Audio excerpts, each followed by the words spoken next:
19 Maret 2003, ledakan besar mengguncang ibu kota Irak, Baghdad. Tepat setelah ledakan tersebut terjadi, Presiden Amerika Serikat George Bush memberikan pengumuman penting melalui tayangan televisi.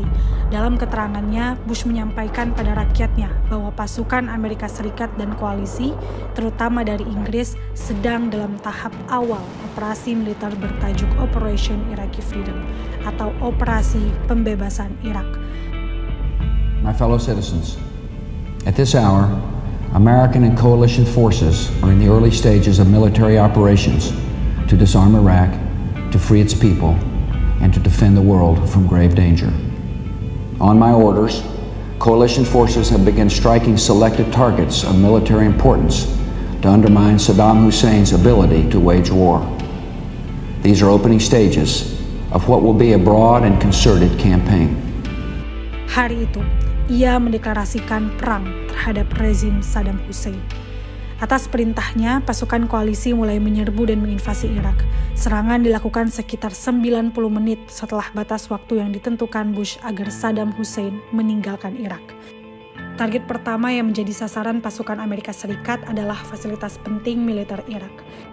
Seketika, rudal jelajah Tomahawk ditembakkan dari pesawat tempur dan kapal perang Amerika Serikat yang ditempatkan di Teluk Persia. Ia mengatakan tak ada ampun bagi rezim Saddam Hussein yang mengancam perdamaian dengan senjata pemusnah massal. Senjata pemusnah massal atau weapons of mass destruction adalah alat tempur yang bisa menewaskan banyak orang sekaligus, yang mana termasuk di dalamnya adalah senjata nuklir. Tak lama setelah invasi, Saddam Hussein menyingkir ke lokasi persembunyian. Ia berkomunikasi pada rakyatnya hanya melalui rekaman video. Itu pun hanya sesekali. Pasukan koalisi menggulingkan rezimnya dan merebut kota-kota besar Irak hanya dalam waktu 3 minggu. Lewat perburuan besar-besaran, Saddam Hussein akhirnya tertangkap. Ia ditemukan bersembunyi dalam lubang persembunyian sedalam 6 hingga 8 kaki di luar kampung halamannya Tikrit. Mantan penguasa Irak itu diseret ke pengadilan dan divonis mati dengan cara digantung. Meskipun Bush mengumumkan bahwa misi Amerika Serikat di Irak telah diselesaikan pada 1 Mei 2003, perlawanan terhadap pasukan koalisi dan konflik di antara kelompok sektarian kemudian meningkat dan menjadi pemberontakan penuh. Perselisihan antara kelompok Sunni dan Syiah terus berlanjut, sementara kelompok Al-Qaeda muncul menyebar teror menggunakan pemboman bunuh diri. Lantas, apa yang menjadi faktor Amerika Serikat memulai serangan terhadap Irak? Dalam Jurnal Hubungan Internasional Undip dijelaskan bahwa setidaknya terdapat beberapa faktor utama penyebab agresi Amerika Serikat ke Irak pada tahun 2003. Faktor pertama adalah senjata pemusnah massal atau weapons of mass destruction yang menjadi alasan Amerika Serikat menyerang Irak bahkan sebelum perang dimulai. Tindakan Amerika Serikat tersebut terkait dengan interpretasi penilaian intelijen bahwa Irak memiliki senjata pemusnah massal. Faktor kedua adalah ancaman terorisme yang ditimbulkan oleh Saddam Hussein. Bagi pemerintahan Bush, invasi ke Irak dianggap sebagai perpanjangan dari perang melawan teror.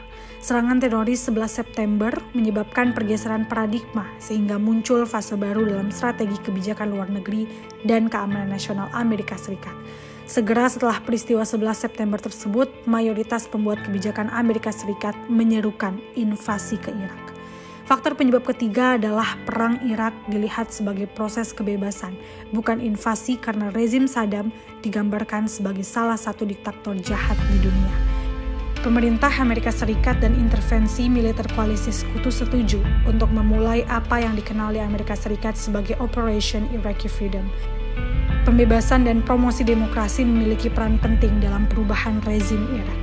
Namun, ada fakta menarik yang diungkap jurnal tersebut atas pembenaran Amerika Serikat menginvasi Irak, di mana dugaan Amerika Serikat bahwa Irak mensponsori terorisme tidak terbukti dan tidak ada bukti bahwa Saddam Hussein terlibat dengan peristiwa 9/11 sehingga pemerintah Amerika Serikat berusaha menciptakan sebuah kasus untuk memanipulasi opini publik agar agresi militer terhadap Irak dianggap legal sebagai respon terhadap ancaman yang dirasakan. Selain itu, Inspektur Senjata PBB tidak menemukan bukti adanya senjata pemusnah massal di Irak, karena setelah Gulf War I, inspektur senjata PBB telah membongkar seluruh fasilitas pengembangan senjata nuklir, kimia, dan biologi di Irak. Everything that we set out to destroy in 1991, the physical infrastructure had been eliminated. So, if I had to quantify Iraq's threat in terms of weapons of mass destruction, the real threat is zero, none.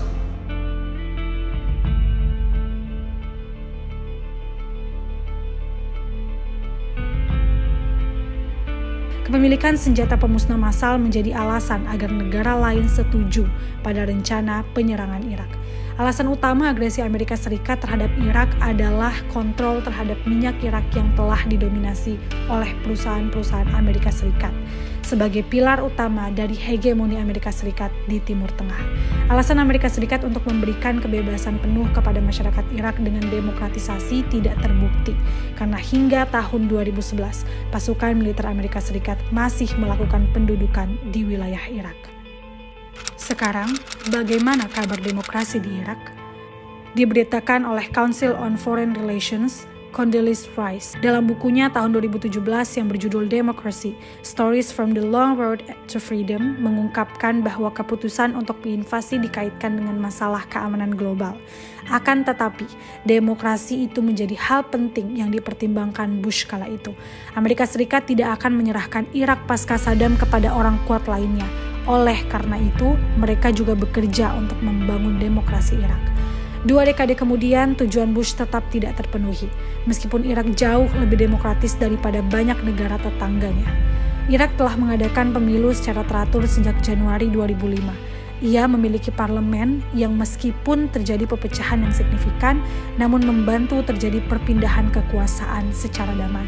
Namun, sejumlah ilmuwan politik mengatakan Irak belum dapat disebut sebagai demokrasi karena adanya risiko mengingat maraknya milisi bersenjata dan partai politik yang telah menggunakan kekerasan atau ancaman kekerasan untuk mengintimidasi pemerintah dan aktor politik lainnya. Masalah lainnya adalah sistem yang dibuat setelah invasi, yang mencadangkan kursi kepresidenan untuk seorang etnis Kurdi, Perdana Menteri untuk seorang Muslim Syiah, dan Ketua Parlemen untuk seorang Muslim Sunni. Sistem ini mendorong korupsi yang spektakuler dan menekankan perbedaan etnis dan agama dengan mengorbankan identitas nasional Irak yang sejati. Masalah-masalah tersebut cenderung merusak kepercayaan pada sistem politik. Namun terbaru, jajak pendapat yang dilakukan oleh kelompok riset Irak, IIACSS, menunjukkan optimis tentang perkembangan di Irak. Hal ini dimungkinkan karena setelah melewati proses pembentukan pemerintahan lebih dari setahun, negara tersebut memiliki Perdana Menteri. Cadangan devisanya telah meningkat hampir 100 miliar US dollar setelah lonjakan harga minyak pada 2021 hingga 2022. Dan pemerintah berkomitmen, setidaknya secara retoris, untuk mengatasi masalah korupsi yang korosif. Pada akhirnya, perdamaian politik dan sosial yang berkelanjutan hanya dapat berhasil jika senjata dijatuhkan. Tidak peduli seberapa ambisius pemerintah Irak yang baru dalam upayanya. Sudah jelas bahwa Irak akan segera menghadapi eskalasi berikutnya jika sistem tidak berubah secara fundamental.